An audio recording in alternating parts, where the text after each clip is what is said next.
At first, I was in the tub and my body started going numb, and I started feeling my soul being pulled out through the back of my head. And I kept using all of my might to pull it back in. And I just had this knowing that if it went all the way out, I would be dead.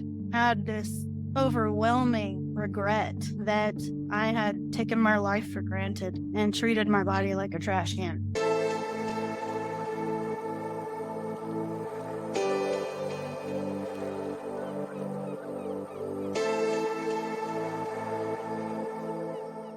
Would you like to start out by sharing your near death experience and any relevant information leading up to it? Sure. Relevant information leading up to it is that at the time, I was doing drugs. So I was a rave kid, was going to raves and doing drugs and partying, all the time. And this particular night, we went to Cincinnati to a rave that was there. And I had done a sack of meth. And when I got to the party, I bought a pill of ecstasy. I had smoked a bunch of weed. I think I'd even been drinking, and I hadn't eaten very much. So, yeah, there's the stage set. And I was actually fine through the entire rave, and then it got to be about 5 in the morning because raves last all night long. And I found the guy who gave me the ecstasy, and I said, "Do you have another one of those pills?" And he said, "I don't have any more of those, but I have these PCP pills." And it was huge, just a huge horse pill. And I'd never done PCP before, and I was already messed up. So I said, "Okay, you know." And so I took that, and probably an hour later started feeling some weird stuff, and then started having trouble breathing and got pretty freaked out and got in the tub. And one of my friends went and got me some food. And I said, "I think I'm having an overdose." And my friends really didn't take me seriously at the time. They were messed up too, though. We had all been at the rave all night. At this point, we were in a hotel room, and they were leaving to go to an after party. So they left to go to the after party, and I was alone in this hotel room. At first, I was in the tub, and my body started going numb, and I started feeling my soul being pulled out through the back of my head, right here at the nape of my neck. And I kept using all of my might to pull it back in. And I just had this knowing that if it went all the way out, I would be dead. Like that was it. And so I was using every bit of my energy, every bit of my might to pull it back in. And I remember sitting in the tub and watching the waterfall and feeling just my feet go numb, my legs go numb, and sitting there going, I can't feel my body.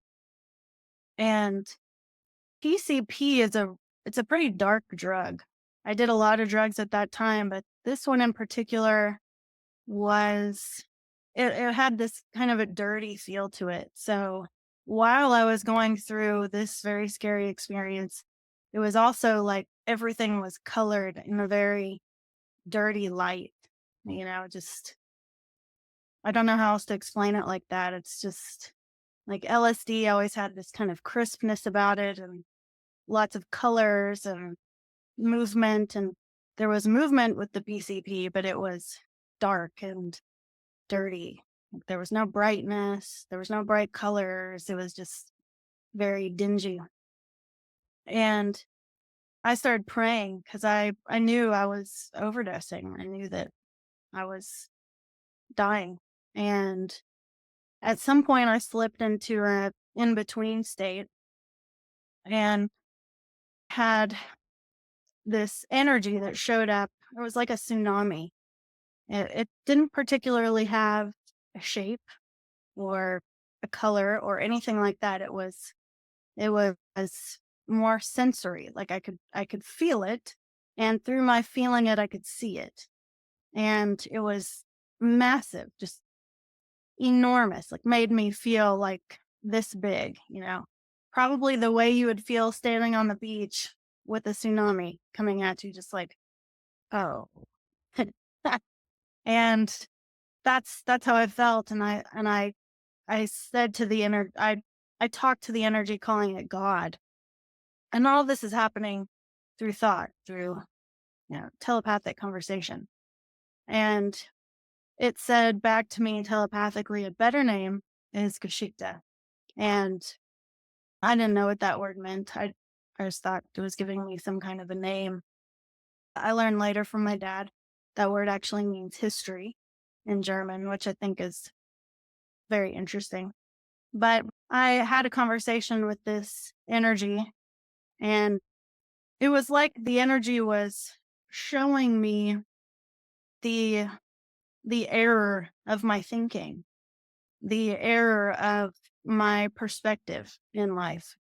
Because I really felt that people didn't love me. I didn't feel like I was important.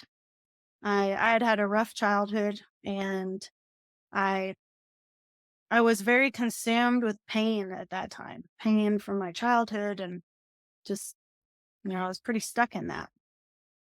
And so I didn't feel a lot of thankfulness in my life, a lot of gratitude, appreciation.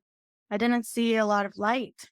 And this energy was communicating to me through, not like, here, let us tell you something, but through me experiencing it, the error of my thinking. So I was able to see my life in a different way. I was able to see all of the things that I had to be thankful for, feel all of the things I was able to be thankful for. I was able to just really experience the beauty of my life, which I had not been experiencing. I'd only focused on what was wrong with it.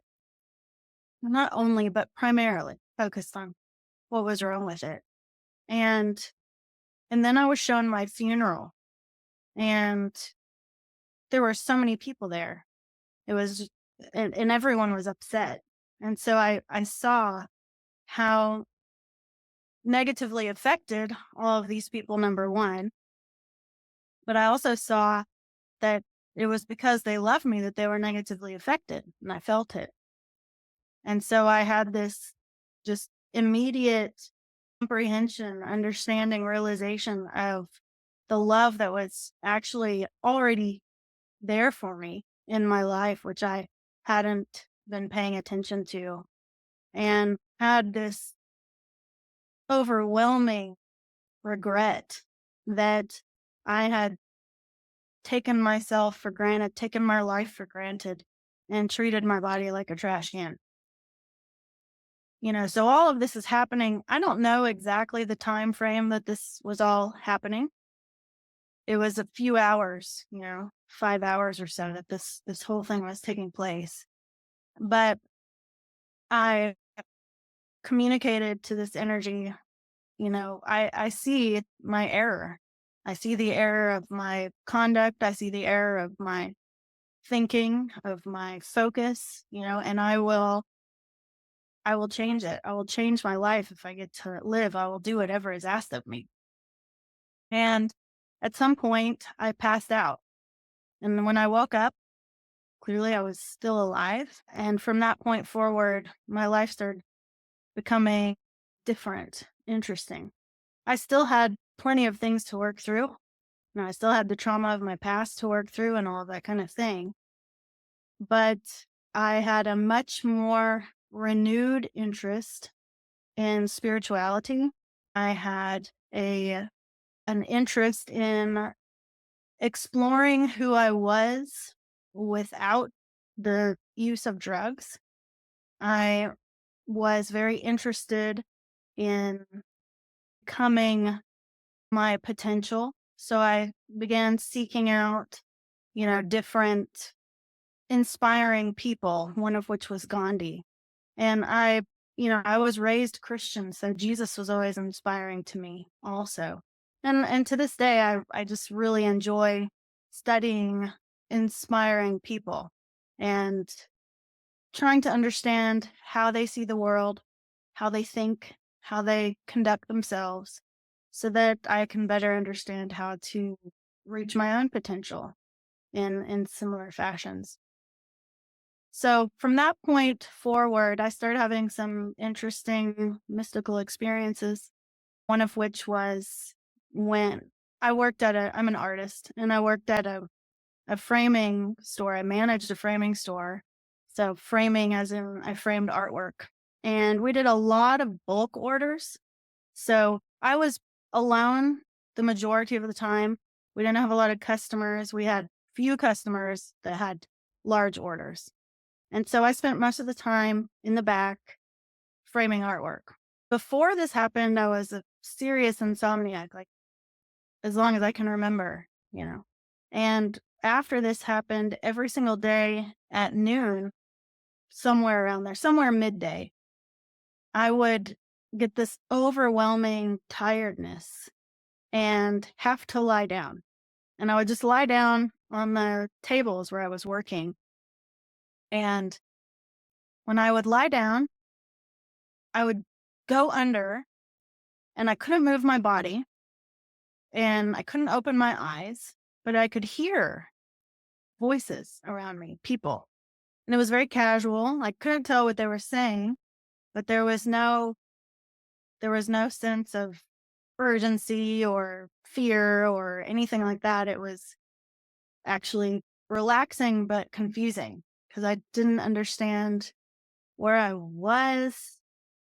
I knew I was at work, but I didn't like, are there customers in here? And I can't open my eyes and see them. So it was very disorienting and it happened every day for about a year.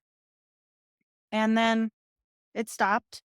Just one day just stopped and that didn't happen anymore. But I there were certain senses that I started developing that were different and more advanced than I was before.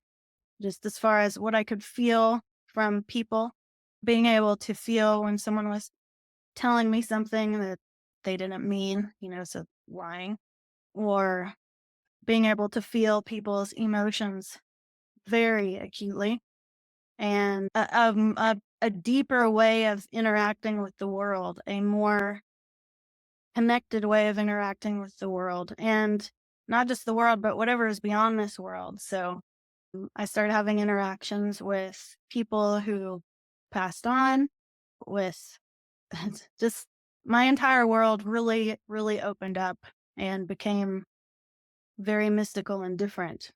And my primary focus became spirituality, still art also, but primarily spirituality. And I was led to a woman that I ended up studying with for over a decade. And she was a psychologist who had developed her own therapy where it would put people in the theta state and actually talk to their spirit and their subconscious. And she was also a Native American shaman. She was extremely magical, mystical, and I knew as soon as I met her that I was meant to study with her. And so I did for a long time. And during those studies, I also still had my own mystical experiences that were happening alongside that really complemented and amplified, what I was learning from her. So it was like whatever I would learn from her, I could take even deeper. And I developed an ability to work with people, because she was a psychologist. So I learned, basic psychology from her and then some. I ended up being really skilled at working with energy, working with people's emotions, helping people work with their own emotions, helping people uncover the lies that they tell themselves, and so on and so forth. And that's what I do to this day. I do that and art. Angel, thank you so much for sharing your experiences. Do you mind if I ask you a few questions about your near death experience? Sure. You mentioned something that was really interesting to me. You said that in your experience, you re experienced the beauty of the life that you had been living and saw it completely differently. Maybe this is something that's hard to describe into words. I know a lot of things that we experience on the other side are, but what was that experience like for you? Was it like you were back in your body seeing it with new eyes, or what was that like? It's a good question. It was like all of a sudden my ability to perceive my life became fuller. So, you know, it was like here was here was here was my life and I was seeing this much.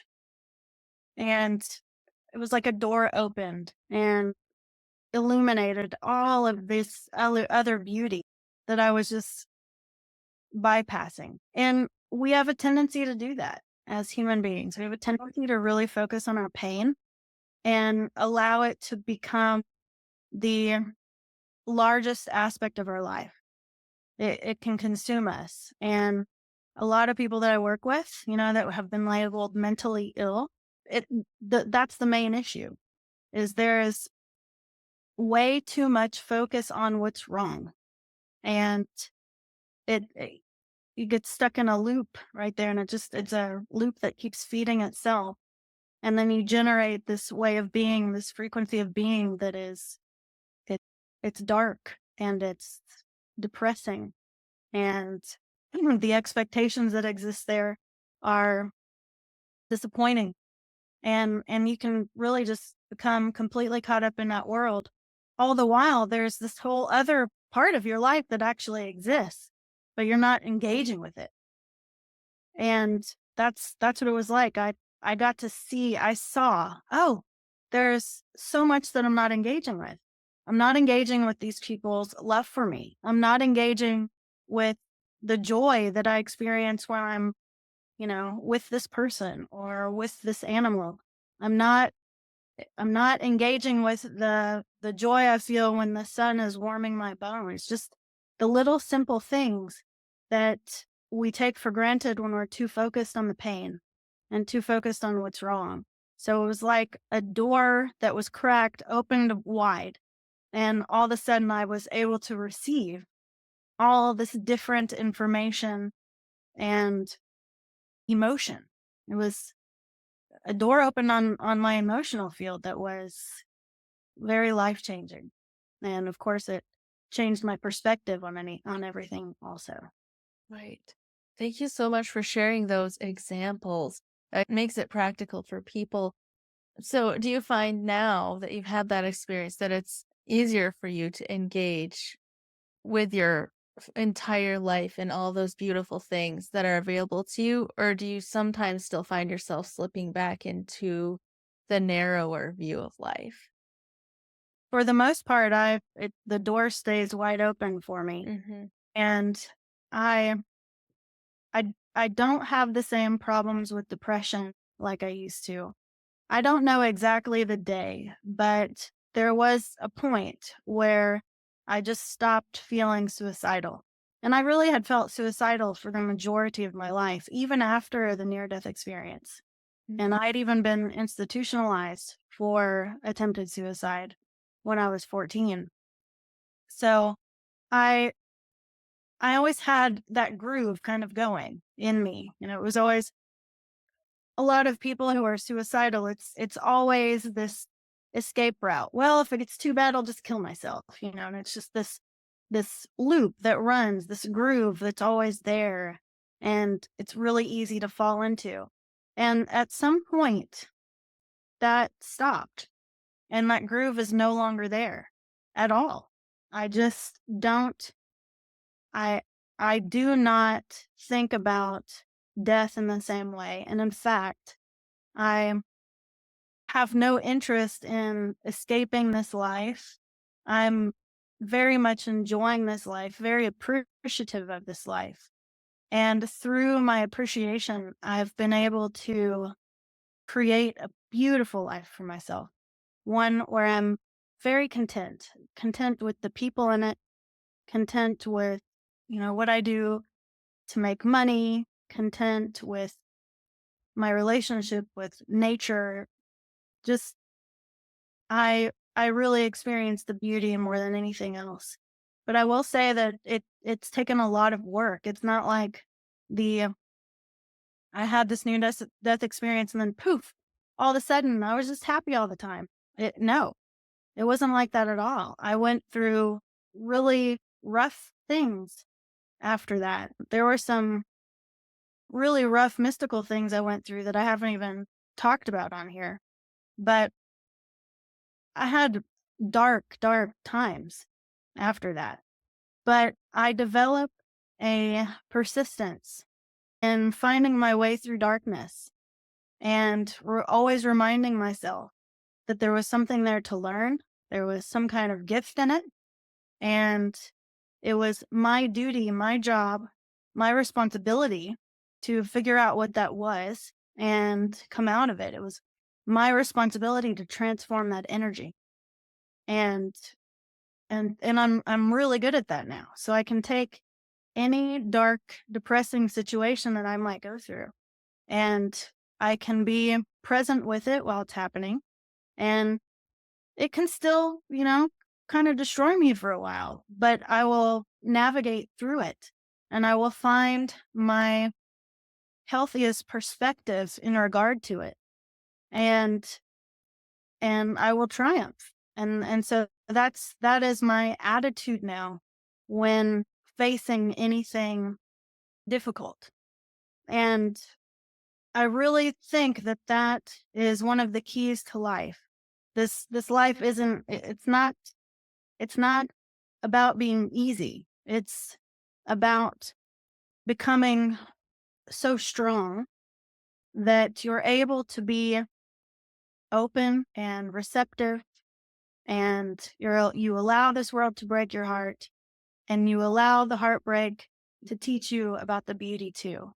And when you're able to do that, you can transform any energy and any dark energy into light. And that's the way I live now. So it's like I feel like my experience in this life is a really beautiful thing because I've gone so low, to such depths of darkness. And I'm still cultivating so much light too. So I feel like I have this depth about me because of my exploration and my courage to explore and uh, to love with as much as I can muster, even though I might lose all of it, to experience the absolute beauty. And I feel like that's really the key to living a full life and to being appreciative of it.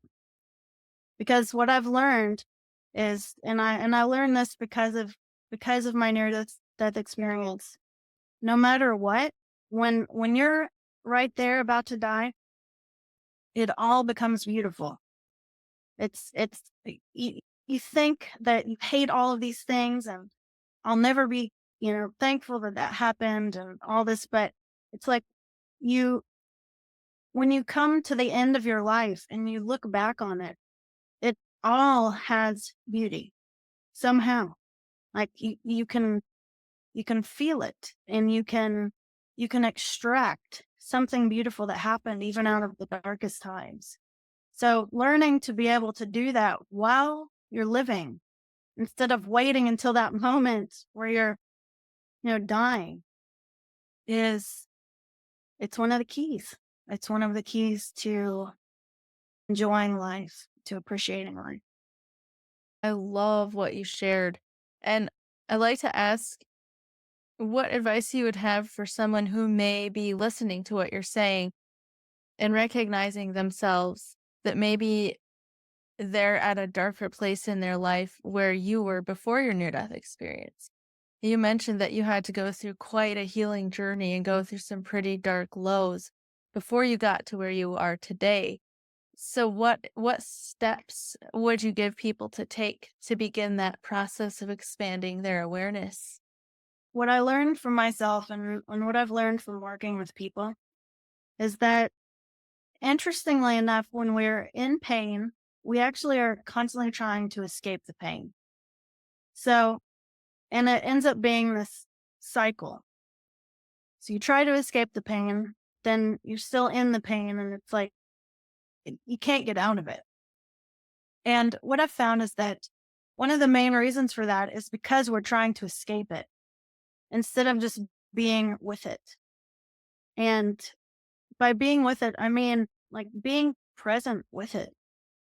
We are really able to understand if we love someone and they're having a hard time. We're able to understand that we can go up to them, we can hug them, we can offer support and compassion, and we can help them through that, lighten their load. But we fail to do it with ourselves. We will be in a state of pain and then get mad that we're in the pain. We'll get mad at ourselves, we'll get mad at life, and then we do whatever we can to escape it. That's what the drug use was.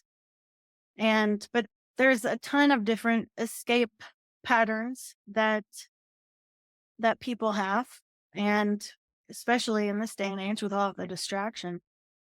And that's the first thing that will cause more pain. So the first thing is to be present with one's own pain and start to really contemplate, as I'm in here being present with this pain, it's not about feeling sorry for myself. It's about actually feeling what it's like here. It's about actually feeling what I'm going through and being my own friend in it. Like, not talking down to myself through it, not getting pissed off that I'm in this mood or that I'm seeing things this way, but just being here with myself as a friend. That, if one can stay present with that, they will start to feel the energy change because now you've engaged compassion, and compassion is a light. It's a transformative energy. That's why when you're genuinely compassionate with someone else, you really help lift them up out of it. You can do the same thing for yourself.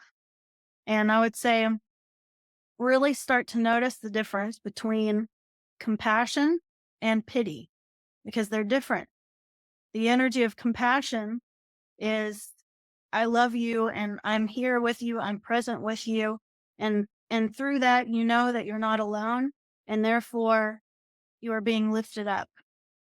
Self-pity, or just pity, if you're pitying someone else even, is, I don't think that you're capable and it's hopeless for you.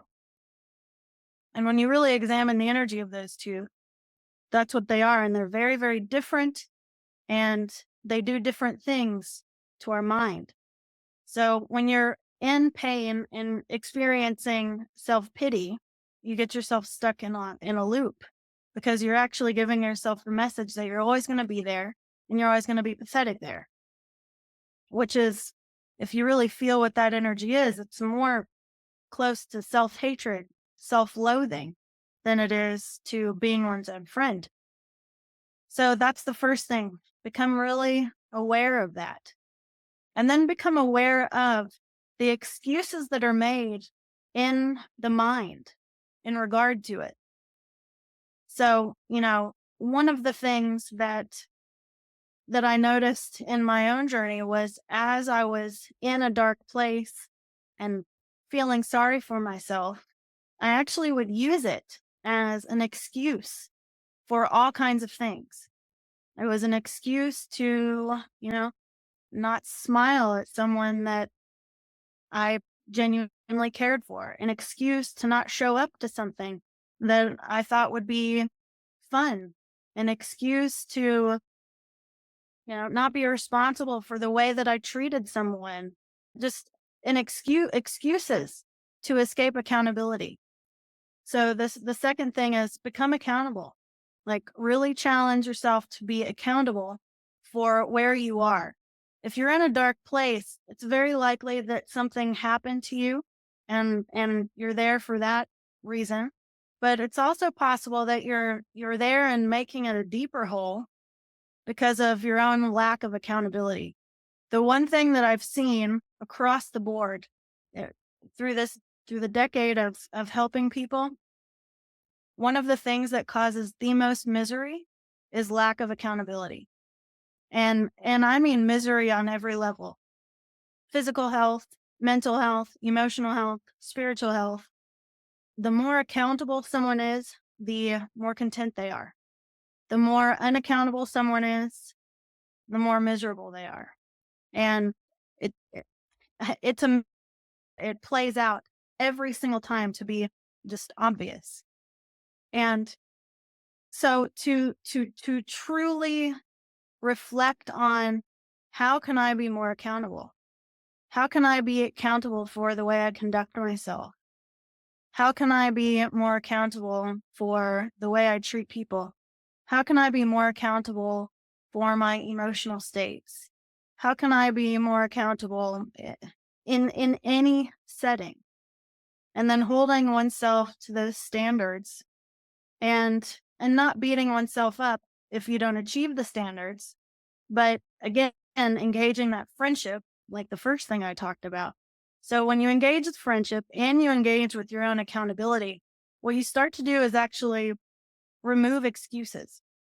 And it's amazing how life will start to take on this really beautiful momentum when you're not making excuses for anything, when you're willing to be fully accountable for yourself on a multitude of levels, and when you're engaging friendship with yourself. So you're being tolerant, you're not making excuses, but you're being tolerant of yourself or being patient with yourself, you're encouraging yourself.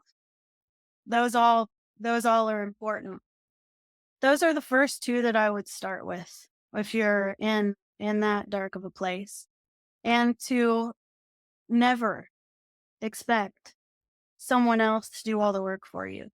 Yes, it's great to seek out those who can help and be very, very in tune to your own intuition with that. But don't expect others to do it for you. Do the work yourself. Challenge yourself to go as deep into different spiritual and emotional concepts as you can. And challenge yourself to find the gift in anything that you think is just horrible and, you know, a lost cause. And allow yourself to be open and receptive to the beauty in this world. There's so many people I've worked with that have poor health and just really messed up emotional states. And, one of the things that is common across the board is selfishness. This obsession with me, me, me, me, me. This didn't go right for me. Who's doing this for me? What's going, you know, it's like I often will tell people, if you'll just focus on someone else and not for the sake of going, oh, look how great I am because I did this great thing for someone else, but to actually challenge yourself to care, to truly care about someone else or a multitude of people, and to challenge yourself to see what can I do for that person? How can I be of service to that person? Can I be a better listener? Can I be more present? Can I offer more warmth and hugs? Can I, whatever it is. How can I be of service? Get the attention off of yourself. And it's just sitting there obsessing over what you don't have or what went wrong, and learn how to care about others. Learn how to think about others at least a third of the time, you know, because when we only focus on ourselves, it is miserable. It's an absolute misery. So that's the other thing that I would say. And if someone could start with those three things, be of service and do it like, this is a really important aspect of this. Do it in order to cultivate the love inside oneself, not to sit there and pat yourself on the back for all the good things you did. Challenge yourself to do it and not talk about it, because then you're cultivating your own self respect. You're cultivating your own self esteem. You're learning how to be proud of yourself. And the thing is, when you don't tell anyone else the kind of things that you're doing like that, then you don't give anyone else the opportunity to give you praise or lack thereof, which means that you're keeping the whole thing in house and you're learning how to see yourself through your own eyes, honestly. And the reason that's important is because a lot of the time, people that are in a dark space care way too much what other people think of them, how other people perceive them, and haven't really learned how to generate their own self respect and their own opinion of themselves. So that, if they're getting, negative feedback from their family members or something, they can hear it and go, you know, I, inside themselves, I see what you see. Like, you have this idea of me and you're off, but I don't need to fight you on it. You're allowed to think whatever you want, but I know that what I'm cultivating in here is beautiful. And I know that I am engaging in activities and I'm conducting myself in a way that's really making me proud of myself.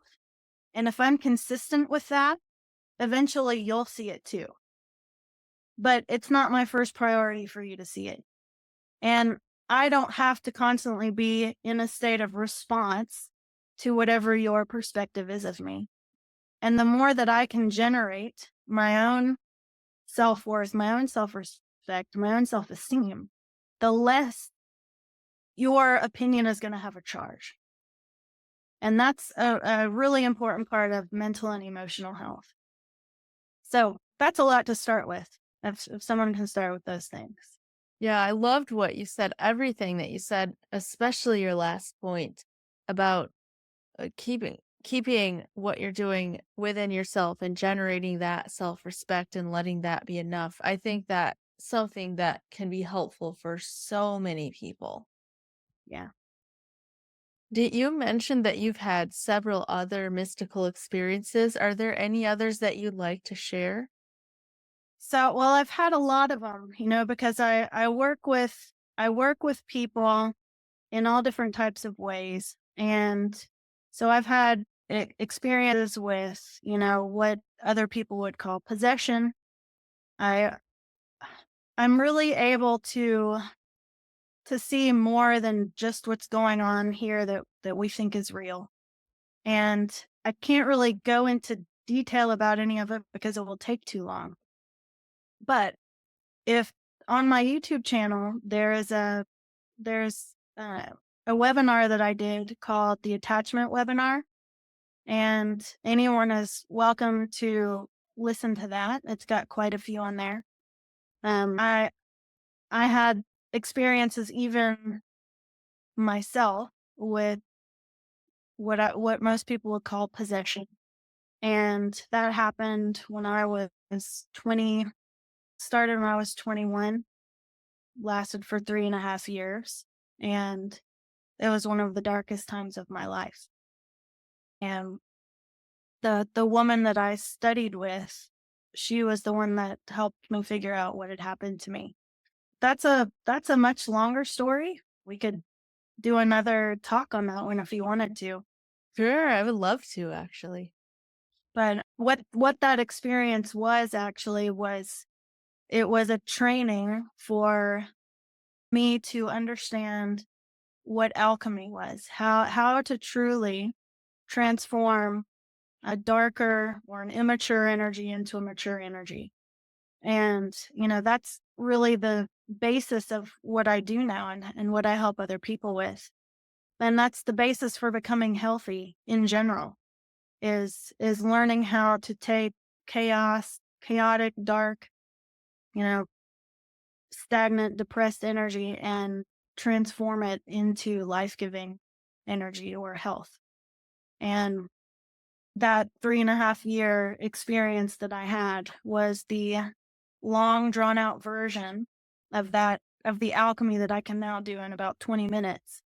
But I had to go through it to know how to do it. So when I say that it's not been, a walk in a park for ever since I had my near death experience, I'm being very, very serious. I've gone through some intense and really rough training to get where I am today.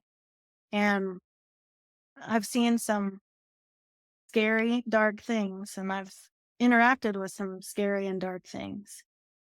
But I've learned that ultimately it all comes from the same source of energy. It all it all can transform back into its purified state. There's nothing that's stuck forever.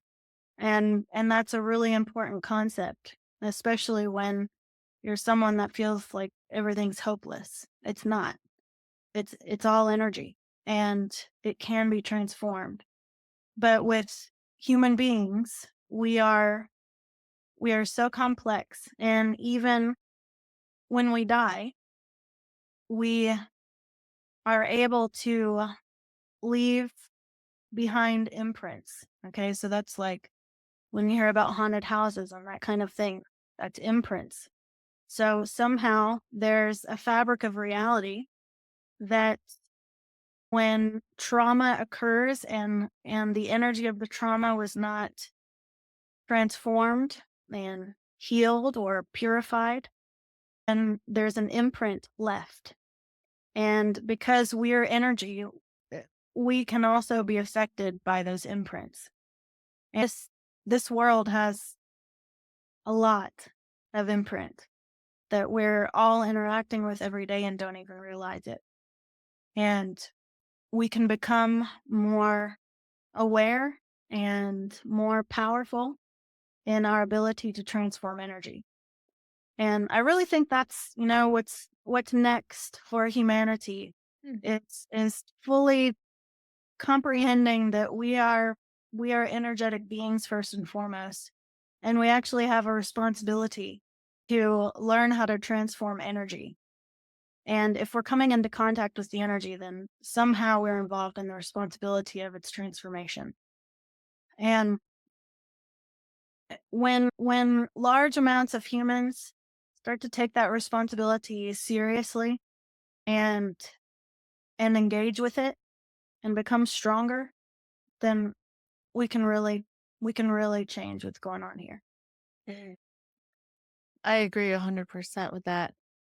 Angel, thank you so much for sharing with us today. I've loved this conversation. Would you like to share with the viewers where they can find you and anything that you have going on? Sure. If you're Yes. wanting like a session or to know about my classes, you can email me at angelgeschickt@protonmail.com. My spiritual website is angelgeschickt.com. So you can read about me there. You can learn more about classes there. My art is angeliquemazelart.com. I'm teaching an 8 fields Qigong class. So the 8 fields is a basic structure and theory of the fields of existence that we are as human beings. And 8 fields Qigong is a practice that I created with the energy that saved my life, Geschichte, to become more aware of and harmonize those 8 fields of human existence. And it also is very effective at helping with spinal health and just health in the body because of the movements. And then I've got something called 12 Senses Workshop, the 12 Senses Workshop, coming up in January in Boulder. And that is the baby of David Martin and Kim Martin. And David Martin is a brilliant man, and he is very passionate about teaching about the 12 cranial nerves and how we actually have 12 senses, not 5, but 12, that go along with those cranial nerves. And that through a very, very, very long time, these senses have been dulled and have atrophied through ways that we didn't even know. And ways as simple as the fact that we read on 8.5 by 11 paper that's white with black ink, and how that affects our ability to retain information and fatigues our eyes. And there's things like that have to do with every single cranial nerve that we have where we've been dulled, and it's been on purpose. And this 12 senses workshop, it's 5 days of intense exercises and activities that are helping to awaken those senses. And it's an incredible event. So I can give you the link for that one too. That's coming up in Yeah, January. And absolutely. and at that event, you'd also learn 12 senses Qigong, which I created with my husband Keith Coley, which helps to awaken, enliven, and invigorate those 12 senses. And people have had some amazing results with that. I have even. So I used to have chronic nightmares. And since doing the 12 senses Qigong, one of the focuses on the abducens nerve, which is responsible for our dream time. And ever since I've been practicing this Qigong, I don't have nightmares anymore. And I remember my dreams and work through my dreams and have prophetic dreams also. I've had people tell me that they have gotten their sense of smell back, their eyesight's improved, they're sleeping much better through the night. So lots of cool stuff from the 12 senses Qigong. Wow, that sounds fascinating. I will have all of those links in the description if anyone would like to check those out. Angel, thank you again. This hour has passed so quickly.